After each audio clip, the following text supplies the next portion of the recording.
তারা ফেরেশতাদেরকে বলেন তারা কি চান, অর্থাৎ আজকে তারা যা চাইবে আমি আল্লাহ তাদেরকে তাই দেব।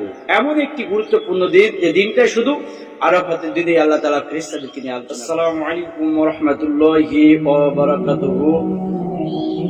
সম্মানিত মুসলিম উম্মাহ, আমাদের সামনে যে একটি দিন আসছে, জিলহজ মাসের দশকে একটি দিন, আরাফার দিন, একটি গুরুত্বপূর্ণ দিন, যে দিনের গুরুত্ব অপরিসীম।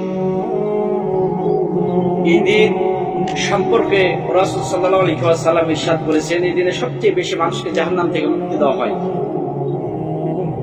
হযরত আয়েশা রাদিয়াল্লাহু তাআলা আনহা থেকে বর্ণিত, তিনি বলেন রাসূল সাল্লাল্লাহু আলাইহি ওয়াসাল্লাম ইরশাদ করেছেন, এমন কোনো দিন নেই যেদিন মহান আল্লাহ তাআলা তার বান্দাদেরকে আরাফার দিনের চেয়ে জাহান্নাম থেকে বেশি মুক্তি দিয়ে থাকেন। তিনি সেদিন বান্দাদের খুব নিকটবর্তী হন, তাদেরকে নিয়ে ফেরেশতাদের কাছে আলোচনা করেন এবং আল্লাহ তাআলা ফেরেশতাদেরকে বলেন তারা কি চান, অর্থাৎ আজকে তারা যা চাইবে আমি আল্লাহ তাদেরকে তাই দেব।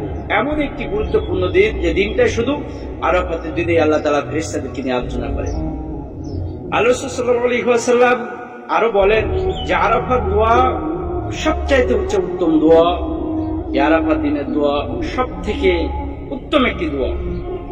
রাসূল সাল্লাল্লাহু আলাইহি ওয়াসাল্লাম ইরশাদ করছেন, তিনি বলছেন খায়রুদ দুআই দুআউ ইয়াউমি আরাফা ওয়া খায়রু মা কুনতু আনা ওয়া নাবিয়্যু মিন ক্বাবলি লা ইলাহা ইল্লাল্লাহু ওয়াহদাহু লা শারীকা লাহু লাহুল মুলকু ওয়া লাহুল হামদু ওয়া হুয়া আলা কুল্লি শাইইন কাদির। রাসূল সাল্লাল্লাহু আলাইহি ওয়াসাল্লাম এই দোয়াটা পাঠ করলেন আর বললেন আরাফাতের দিনের শ্রেষ্ঠ দোয়া হলো এই দোয়া, সকল দোয়া শ্রেষ্ঠ দোয়া হলো এই দোয়া। রাসূল সাল্লাল্লাহু আলাইহি ওয়াসাল্লাম তিনি বলছেন, এই দিন এত গুরুত্বপূর্ণ দিন যে হযরত কাতাদা রাদিয়াল্লাহু তাআলা থেকে বর্ণিত, রাসূল সাল্লাল্লাহু আলাইহি ওয়াসাল্লামকে এই আরাফার সিয়াম সম্পর্কে জিজ্ঞাসা করা হলো। রাসূল সাল্লাল্লাহু আলাইহি ওয়াসাল্লামকে প্রশ্ন করা হলো আরাফার সিয়াম সম্পর্কে।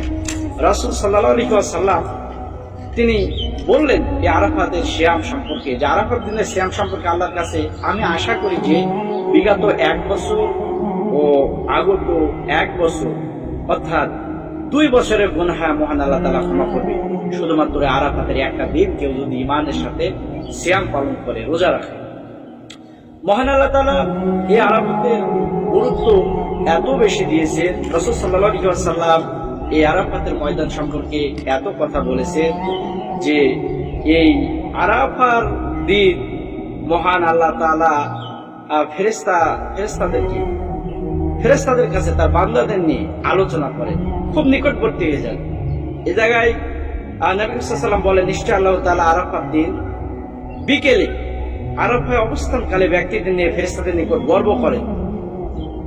এতপর বলেন, তোমরা আমার বান্দাদের দিকে লক্ষ্য করো, তারা আমার কাছে কি চায়। তারা আমার কাছে এসেছে মাথায় এলোমেলো চুল নিয়ে, ধুলামলিন অবস্থায়। মহান আল্লাহ তাআলা ফেরেশতাদের সাথে এই বান্দাদের সম্পর্কে আলোচনা করেন।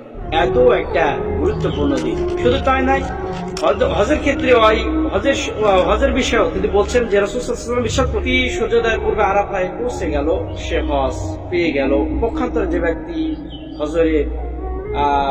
ফজরের পূর্বে আরাফায় অবস্থান করলো না, তার হজ বিনষ্ট হয়ে গেল। সুতরাং এই আরাফার দিন একটি গুরুত্বপূর্ণ দিন। সামনে যে দিনটা আসছে, এই আমলগুলো যদি আমরা করতে পারি, রোজা রাখতে পারি, আল্লাহর কাছে চাইতে পারি, ইনশাআল্লাহ আল্লাহ চাইলে আমাদের গুনাহ মাফ করবেন।